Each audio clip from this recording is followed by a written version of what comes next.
Ma copine m'a hurlé dessus devant tout le monde, tu ne feras jamais un bon mari. Je ne t'épouserai pas. Je n'ai rien répondu, je l'ai juste regardé et je suis parti. Plus tard dans la nuit, j'ai soudainement reçu un message d'une de ses amies, est-ce que tu sais au moins ce qui s'est passé après ton départ? J'ai 29 ans et jusqu'à il y a 3 semaines, je pensais avoir ma vie toute tracée. J'étais avec Chloé depuis presque 4 ans. On s'était rencontrés à l'anniversaire d'un ami commun, le courant était passé tout de suite, et 6 mois plus tard, on emménageait ensemble. Elle était assistante juridique dans un cabinet d'avocats de taille moyenne au centre-ville, et moi je travaille comme responsable logistique. On ne roulait pas sur l'or, mais on vivait confortablement. On parlait mariage. On avait même regardé des bagues ensemble à Noël dernier. Elle avait repéré une bague en saphir très élégante dans une bijouterie du centre commercial, et j'étais secrètement retourné 2 jours plus tard pour me renseigner sur les facilités de paiement. La soirée où tout a explosé était censée être une fête. Mon cousin Maxime organisait une fête pour ses fiançailles chez lui. Une belle maison en banlieue, un jardin impeccable, environ 40 personnes présentes. Chloé avait été bizarre toute la semaine, distante et sur les nerfs, mais j'avais mis ça sur le compte du stress au travail. Elle m'avait dit que son patron était difficile concernant certaines échéances de dossiers, et elle était restée tard au bureau 3 ou 4 soirs cette semaine-là. J'avais même proposé de lui apporter à dîner un de ces soirs, mais elle avait refusé, disant qu'elle prendrait juste un truc rapide chez le traiteur en bas. Nous sommes arrivés vers 19 h. La fête battait déjà son plein. De la musique sortait des enceintes extérieures, les gens discutaient par petits groupes sur la terrasse et dans le salon. Je parlais avec Maxime et quelques amis près de l'îlot central de la cuisine quand Chloé s'est approchée, un verre à la main. Elle avait le visage rouge et je voyais bien qu'elle avait déjà bu au moins 2 verres de vin, peut-être 3. On peut parler, a-t-elle dit, mais son ton n'était ni discret ni privé. C'était assez fort pour que Maxime s'arrête au milieu de sa phrase et la regarde. Bien sûr, qu'est-ce qu'il y a? J'ai gardé une voix calme, essayant de ramener la situation à la normale. Je suis sérieuse. Il faut qu'on parle de nous. J'ai jeté un coup d'œil autour de moi. Les gens commençaient à regarder. La fiancée de Maxime, Julie, nous observait depuis l'autre bout de la pièce avec un air inquiet. D'accord, allons dehors. Non, m'a-t-elle coupé, sa voix devenant plus forte. J'en ai marre de faire semblant. Tu sais quoi? Je ne pense pas que ça va marcher. J'ai senti mon estomac se nouer. La musique semblait soudain trop forte. Chloé, ce n'est pas l'endroit. Tu ne pourrais jamais être un bon mari. Je ne vais pas t'épouser. La pièce est devenue complètement silencieuse. Absolument tout le monde nous fixait. J'ai senti mon visage brûler, mes poings se serrer involontairement, mais j'ai gardé une expression aussi neutre que possible. Je l'ai regardée un long moment, essayant de comprendre si elle était ivre ou si elle le pensait vraiment. Ses yeux étaient durs, presque cruels, comme si elle me mettait au défi de répondre. Je ne reconnaissais pas la personne qui se tenait devant moi. Je n'ai pas dit un mot. Je me suis simplement retourné, j'ai attrapé ma veste sur la chaise près de l'entrée et je suis sorti par la porte principale. Derrière moi, j'ai entendu quelqu'un dire « Qu'est-ce qui vient de se passer ?» Puis le murmure des voix a repris, mais plus bas, sur le ton des commérages. J'ai conduit jusqu'à la maison dans un silence total. Pas de musique, pas d'appel, juste le bruit de ma propre respiration et le ronronnement du moteur. Mes mains tremblaient sur le volant. Quand je suis rentré à notre appartement, je me suis assis sur le canapé dans le noir pendant peut-être 1 heure, à fixer le vide. Le lampadaire de la rue projetait des ombres sur le mur. Je repassais la scène en boucle dans ma tête, essayant de comprendre ce que j'avais raté, ce que j'avais fait de mal. Puis mon téléphone a vibré. C'était un message de Manon, une amie proche de Chloé depuis la fac. Est-ce que tu sais au moins ce qui s'est passé après ton départ? J'ai fixé le message 1 minute avant de répondre, quoi? 3 petits points sont apparus immédiatement. Puis, je peux t'appeler. Ouais. Mon téléphone a sonné 5 secondes plus tard. Salut, a dit Manon, et sa voix semblait tendue, comme si elle avait pleuré ou était sur le point de le faire. Je ne sais même pas comment te dire ça, mais tu dois savoir. Après ton départ, Chloé a complètement craqué. Elle s'est mise à pleurer en disant qu'elle ne le pensait pas, qu'elle avait juste peur. Mais ce n'est pas le pire. C'est quoi le pire? Ma voix sonnait creuse, même à mes propres oreilles. Manon a hésité. Je pouvais entendre le bruit de la fête en arrière-plan, des gens qui parlaient, des verres qui s'entrechoquaient. Le frère de Maxime, Lucas, était là. Tu connais Lucas, non? Je le connaissais. Lucas était le frère cadet de Maxime, environ 26 ans. Il travaillait dans la finance à la Défense. Toujours habillé un peu trop chic et parlant un peu trop fort de son portefeuille d'actions et de sa routine à la salle de sport. Ouais, je le connais. Chloé le voit depuis au moins 2 mois. J'ai eu l'impression que le sol se dérobait sous mes pieds. La pièce a tangué. Quoi? Je ne savais pas avant ce soir. Je te jure que je n'en avais aucune idée. Après ton départ, Lucas est venu voir Chloé pour essayer de la réconforter. Il a passé son bras autour d'elle et elle s'est blottie contre lui comme si c'était la chose la plus naturelle du monde. Pas comme un ami réconfortant une amie, mais comme s'ils étaient ensemble. Puis je l'ai entendu dire, tu avais dit que tu finirais ça proprement. Ce n'était pas le plan. C'est là que j'ai fait le lien. Je l'ai confrontée dans la salle de bain il y a 20 minutes. Elle a tout avoué. Je ne pouvais plus parler. Mon cerveau essayait de traiter les mots, mais ils semblaient irréels, comme sortis d'un mauvais film. Elle a dit que ça a commencé à un événement professionnel où Lucas était en septembre, a continué Manon, comblant le silence. Ils se sont croisés, ont commencé à parler, et puis c'est juste arrivé. C'est ce qu'elle a dit, comme si c'était un accident. Mais 2 mois, ce n'est pas un accident. C'est un choix qu'elle a fait encore et encore. Elle est toujours là, ai-je finalement réussi à demander. Ouais, elle est toujours à la fête à jouer la victime.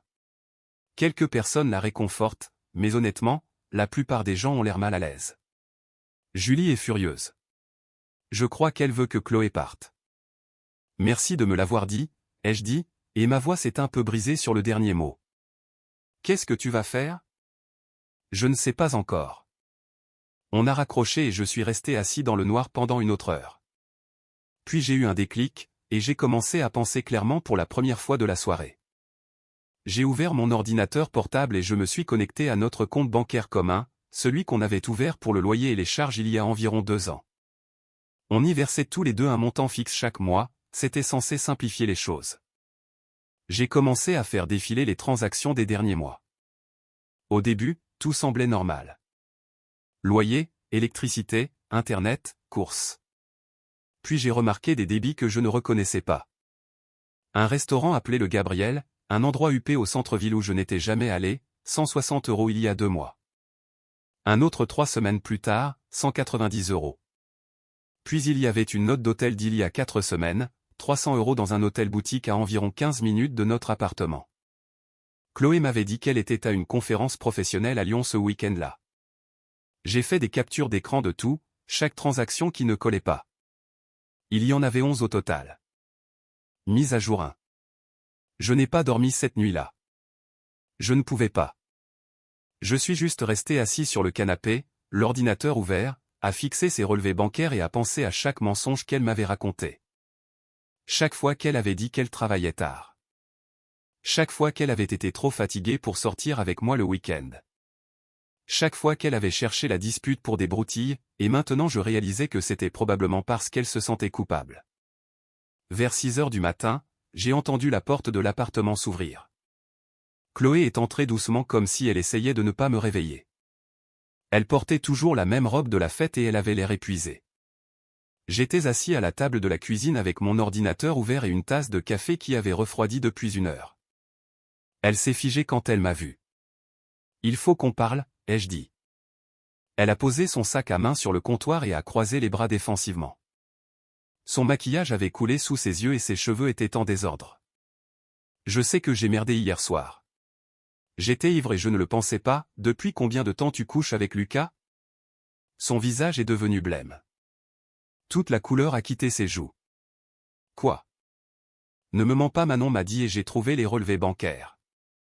J'ai tourné l'ordinateur pour qu'elle puisse voir l'écran avec tous les débits surlignés. Elle a fixé les charges pendant un long moment, ouvrant et fermant la bouche comme si elle cherchait ses mots. Puis ses épaules se sont affaissées. C'est juste arrivé. Ce n'était pas prévu. 2 mois, ce n'est pas juste arrivé. Chloé, 2 mois c'est une relation. 2 mois, c'est un choix que tu as fait chaque jour. J'étais confuse, a-t-elle dit, et sa voix s'est brisée. Toi et moi on est ensemble depuis si longtemps, et j'ai commencé à me demander si c'était vraiment ce que je voulais. Tout semblait si routinier. Lucas me faisait me sentir, je ne sais pas, excité à nouveau, comme si les choses n'étaient pas si prévisibles. Alors tu m'as humilié devant 40 personnes parce que tu t'ennuyais? Je sentais la colère monter maintenant, brûlante et vive dans ma poitrine. Ce n'est pas juste. Non. Ce qui n'est pas juste, c'est que j'ai passé 4 ans à construire une vie avec quelqu'un qui cherchait mieux dans mon dos. Ce qui n'est pas juste, c'est que je regardais les options de financement pour une bague de fiançailles pendant que tu dépensais notre argent commun dans des chambres d'hôtel avec le frère de mon cousin. Elle a commencé à pleurer à ce moment-là, mais ça semblait manipulateur. Les larmes ressemblaient à un outil qu'elle utilisait. Je suis désolé. Vraiment. J'ai fait une erreur. Est-ce qu'on peut juste en parler? Essayez de surmonter ça. Il n'y a rien à dire. Je veux que tu aies quitté l'appartement d'ici la fin de la semaine. C'est chez moi aussi. Le bail est à mon nom. Tu as emménagé alors que j'étais déjà là depuis 1 an. Vérifie les papiers si tu ne me crois pas. Elle m'a regardé comme si je l'avais giflé. Tu vas vraiment me mettre à la porte? Tu nous as jetés à la poubelle à la seconde où tu t'es mise au lit avec Lucas. Je ne fais qu'officialiser les choses. Elle a quitté la cuisine sans un autre mot. J'ai entendu la porte de sa chambre claquer et puis je l'ai entendu pleurer à travers le mur. Je ne me sentais pas mal. Mise à jour 2. Chloé a déménagé 4 jours plus tard. Elle a essayé de prendre des meubles que j'avais achetés avant même notre rencontre. La table basse, une bibliothèque, même le bon blender, mais j'avais les factures sauvegardées dans un dossier sur mon ordinateur, et elle a fait marche arrière. Tout le processus était froid et mécanique. On s'est à peine parlé sauf pour la logistique. Je prends la vaisselle. C'était un cadeau de ma mère. D'accord. Ce genre de choses. Ses parents sont venus avec un camion de déménagement le samedi matin. Son père ne voulait pas me regarder et sa mère m'a lancé ce regard pitoyable comme si c'était moi qui avais tout gâché. Je n'ai pas pris la peine de leur expliquer quoi que ce soit.